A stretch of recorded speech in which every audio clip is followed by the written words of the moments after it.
আমাদের আজকের অংশে আমরা জানবো ফটোশপের আদার্স মেনু বারের যে ফাংশনগুলো আছে সেগুলো নিয়ে।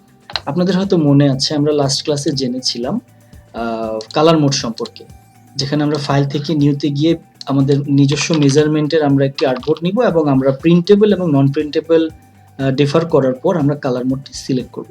আজকে জেনে নেই ফাইল থেকে নিউ তো হচ্ছে গিয়ে নতুন ব্ল্যাঙ্ক আর্টবোর্ড করা, বাট আমি যদি ওপেন ফাংশনটা ইউজ করি তাহলে আমি আমার ফটোশপের মধ্যে আমার ডেস্কটপ বা আমার ডকুমেন্টসে বা আমার পিসিতে এক্সিস্টিং কোনো ছবি যদি আমি অন করতে চাই, এটা আপনি যে কোনো জায়গা থেকে অন করতে পারবেন। ফাইল ওপেন, কিবোর্ড শর্টকাট হচ্ছে কন্ট্রোল ও।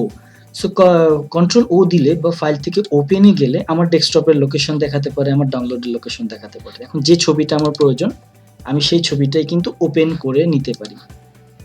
তারপর ওপেনের পর আমাদের এখানে আসতেছে ওপেন এস, ব্রাউজিং ব্রিজ, এগুলো দরকার নেই। ওপেন রিসেন্ট মানে আপনি এ যাবৎ কয়টা ছবি ওপেন করেছেন আপনার রিসেন্ট প্যানেলগুলো এখানে দেখাবে। তারপর চলে আসি মোস্ট ইম্পর্টেন্ট একটা part, save and save S. আজকে আমরা বেসিক্যালি সেভ এবং সেভ এস নিয়ে আলোচনা করব এবং জানবো প্রফেশনাল ম্যানারকে ধারণ করে কিভাবে ক্লায়েন্টের জন্য ফাইল রেডি করতে হয়, কোন কোন ফরম্যাটে ফাইল দিতে হয়। সাপোজ ধরে নিই এই কাচ্চি.com এর এই লোগোটা আমার করা কাজ, আমি এখন এটা আমার ক্লায়েন্টকে সাবমিট করব। তো কিভাবে করব, কিভাবে ফাইলটি আমি সেভ করব একটু জেনে নিই।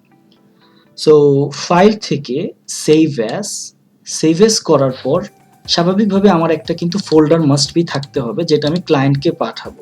ধরে নিন এটা হচ্ছে কাচ্চি.com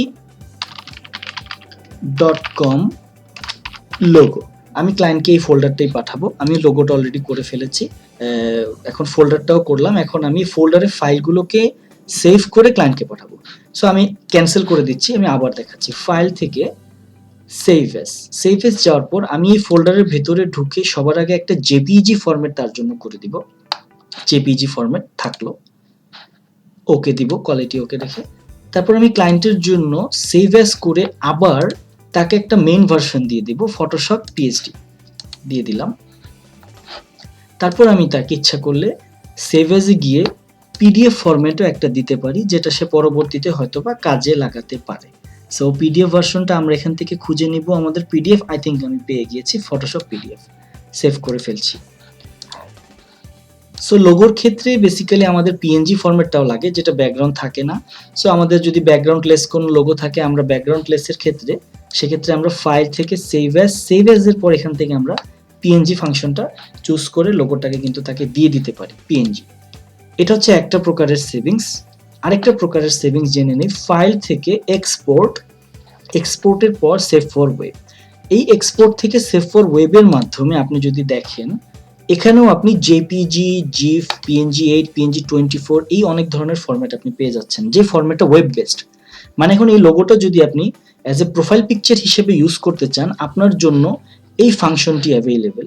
সেটা হচ্ছে file export save for web, মানে আপনি ওয়েবে আপলোড করার জন্য যে ছবিটি দরকার আপনার, সো আপনি সেভ ফর ওয়েবের একটা ভার্সন আপনি ইচ্ছা করলে আপনার ক্লায়েন্টকে কিন্তু দিয়ে দিতে পারেন। এখান থেকে জেপিজি কোয়ালিটি আপনার অবশ্যই 100 থাকবে। সেভ করার পরে আমরা এটা এখানে একটু রিনেম করে দিচ্ছি ক্লায়েন্টের সুবিধার্থে, ওয়েব ভিউ করে দিচ্ছি। তো আই থিঙ্ক আপনি এখন যদি আমার ফোল্ডারটার ভিতরে ভিজিট করি, আমরা যদি এখন ফোল্ডারটার ভিতরে ভিজিট করি, আমরা দেখতে পাবো যে আমরা কি করেছি অ্যাকচুয়ালি। হ্যাঁ, একটু দেখে নেই। কাচ্চি.com লোগো আমি দেখাচ্ছি আপনাদেরকে। সো এখানে এখন এই যে ফোল্ডারটা আমি করলাম, এটাই আমি ক্লায়েন্টকে এখন সেন্ড করব। সো ক্লায়েন্টকে সেন্ড করার জন্য আমি কিন্তু ফোল্ডার ওয়াইজ করব না, এই ফোল্ডারটাকে আমাকে জিপ করে নিতে হবে। সো অবশ্যই আমার পিসিতে, আপনাদের পিসিতে উইনরার সফটওয়্যারটি থাকলে আই থিঙ্ক ভালো। সো অ্যাড টু আর্কাইভ করে আমি জিপ করে নিচ্ছি। এখন আমার এই যে কাজের অলরেডি কিন্তু একটা জিপ ফাইল প্রিপেয়ার্ড হয়ে গেছে, যে জিপ ফাইলটা ক্লায়েন্টকে পাঠালে ক্লায়েন্ট যখন জিপ ফাইলটি ওপেন করবে সে 4 ধরনের ফাইল ফরম্যাট পাবে, যেটা তার পরবর্তী কাজের জন্য উপকৃত হবে। এবং এই 4 ধরনের ফরম্যাট ফাইল পাওয়ার পরই ক্লায়েন্ট আপনাকে কিন্তু পেমেন্টটা পাঠাবে। সো আজকে আমরা কি জানলাম? আজকে আমরা জানলাম হচ্ছে কোন কোন ফরম্যাটে ফাইল সেভ করতে হয়। আমি যদি একটু রিপিট করি, আজকে আমরা ফাইল সেভ করলাম জেপিইজি ফরম্যাটে, বা জেপিইজি বলতে পারেন, জেপিইজি ফরম্যাটে সেভ করলাম। তারপর আমরা পিএসডি ফরম্যাটে সেভ করলাম। তারপর আমরা পিডিএফ ফরম্যাটে সেভ করলাম। আর ট্রান্সপারেন্ট ইমেজের জন্য আমরা পিএনজি ফরম্যাটে সেভ করলাম। এই 4টা ফরম্যাটের ফাইল 4 বার সেভ করে একটা ফোল্ডারে করে জিপ করে আমরা ক্লায়েন্টকে পাঠিয়েছি।